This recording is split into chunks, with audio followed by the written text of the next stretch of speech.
South ఇండియాలోని అతి తక్కువ ధరలకి రత్నాలనందించే ఏకైక సంస్థ 6JVR. నిన్న జరిగింది. నేను అడుగుతున్నా, ఇంతమంది పోలీసులున్నారు. ఏదైతే జగన్మోహన్ రెడ్డి గారు వచ్చారు, రోడ్డు మీద తిరుగుతా ఉంటే కరెంట్ ఆఫ్ అయిందంట. ఓకే, ఎవరు ఫెయిల్యూర్? నా గవర్నమెంట్. ఇప్పుడు ఎవరి గవర్నమెంట్?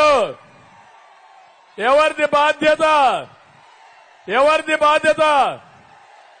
ముఖ్యమంత్రి పైన రాళ్లేస్తే నీకు సిగ్గు లేదా? ముఖ్యమంత్రిని అడుగుతున్నా నేను. నువ్వే కదా ముఖ్యమంత్రి, నేను కాదు కదా. ఒకప్పుడు కోడి కత్తి డ్రామా చేశావు.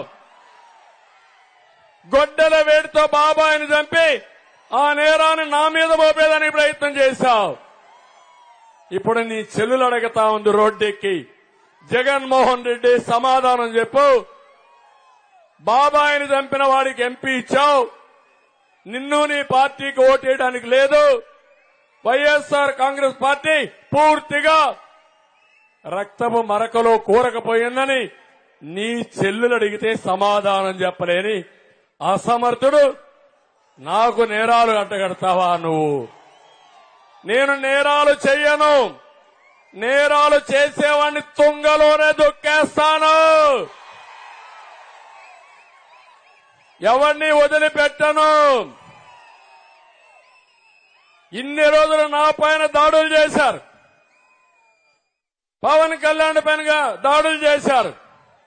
ఇదే విశాఖపట్నంలో పవన్ కళ్యాణ్ గారు ఎయిర్పోర్ట్ లో దిగితే నేరుగా ఆయన పోనీయకుండా చేస్తే, కారులో నిలబడుకోనీయకుండా చేస్తే, కారులో కూర్చునబెట్టి హోటల్కి వెళితే హోటల్ నుంచి 24 గంటల్లో ఇమ్మీడియట్ గా మీరు వదిలిపెట్టి విశాఖపట్నం వదిలిపెట్టి పోవాలని ఈ పోలీసులు హుకుం జారీ చేస్తారు. ఉన్మాది జగన్మోహన్ రెడ్డి చెప్పాడని నేను అడుగుతున్నా. మీ తాత జాగీరా ఈ విశాఖపట్నం అని అడుగుతున్నా. విశాఖపట్నం మనం అందరిది అవునా కాదా అని మిమ్మల్ని అడుగుతున్నా. అలాంటిది నెక్స్ట్ డే విజయవాడకు వస్తే నేను పోయి చెప్పాను, పవన్ కళ్యాణ్ గారు భయపడద్దండి, మనం అందరం అండగా ఉందాం, పోరాడదాం, తాడో పేడో తేల్చుకుందాం. భయపడితే మనం చేయగలిగింది ఏమీ లేదంటే, నన్ను అరెస్ట్ చేసినప్పుడు మొట్టమొదటిసారి స్పందించిన వ్యక్తి పవన్ కళ్యాణ్ గారు అని చెప్పి నేను మీకు తెలియజేస్తున్నా. ఈ రోజు పోలీసులకు కూడా ఇష్టం లేదు. మనసు చంపుకొని తప్పుడు పనులు చేశారు, చేయించారు. ఈ రోజు నేను చూశాను 2 సంఘటనలు. నిన్న ముఖ్యమంత్రి పైన దాడి చేస్తే రాయి పడితే అది కూడా చీకట్లో గులకరాయి.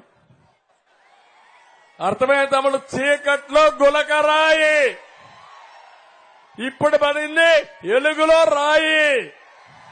అవునా కాదా? అవునంటే చెప్పండి మీరందరూ.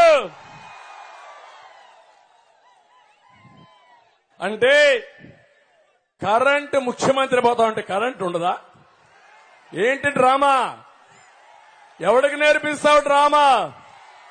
14 ఏళ్లు ముఖ్యమంత్రిగా చేశా. నువ్వు పేగు లెక్కేస్తే, ఆవులిస్తే నీ పేగులు లెక్కేస్తా నేను. నాకు రాజకీయాలు నేర్పిస్తావా జగన్మోహన్ రెడ్డి? నీకు ప్రజలు రావడం లేదు, రారు. నువ్వంటే అసహించుకుంటున్నారు.